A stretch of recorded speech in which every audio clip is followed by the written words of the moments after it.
And welcoming you back to Go. Joining me now, we have with us a legally blind marathon runner, Winnipeg's Tracy Garbutt. Tracy, thanks so much for joining us. Thank you. I want to ask you, you've run a couple races, it's more than a couple over the years. Maybe the biggest, though, the Boston Marathon you told me you ran a couple years ago. What was that experience like for you?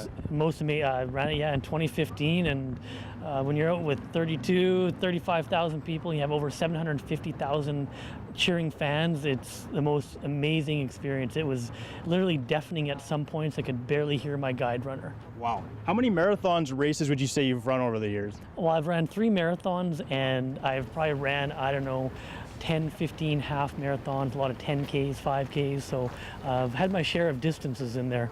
So I want to ask you about your condition, Tracy. What is the name of it, and how long have you kind of been dealing with it for? I have a condition called retinitis pigmentosa, or RP, and I've been legally blind since I've been 12.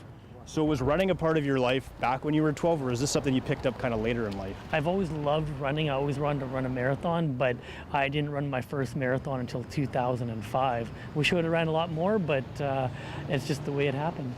Is it a challenge for you still? Are you getting used to it the more you run, or what are kind of the challenges for you still running those marathons? You know what, it is difficult when you're running in the big crowds, but I've been running with a friend for over 10 years now, and I trust him all the way through, so it makes it so much easier because we just know each other so well, we just can go out and do it.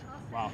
One thing you were telling me, you've been working at CNIB here for almost 20 years, You were saying. What exactly do you do here? I'm an independent living skills specialist, so I teach everything from Braille to daily computers, cooking, cleaning, all the daily living skills that people may have trouble with as they lose their vision or have already lost it.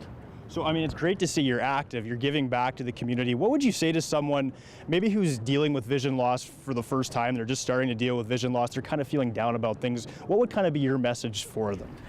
I would say one step at a time and finding something that you want to accomplish and then build on it. Start small and gain some confidence, and then work on new things as you go along, and before you know it, you start to feel better and you know that you can still do stuff. It's just going to be done differently.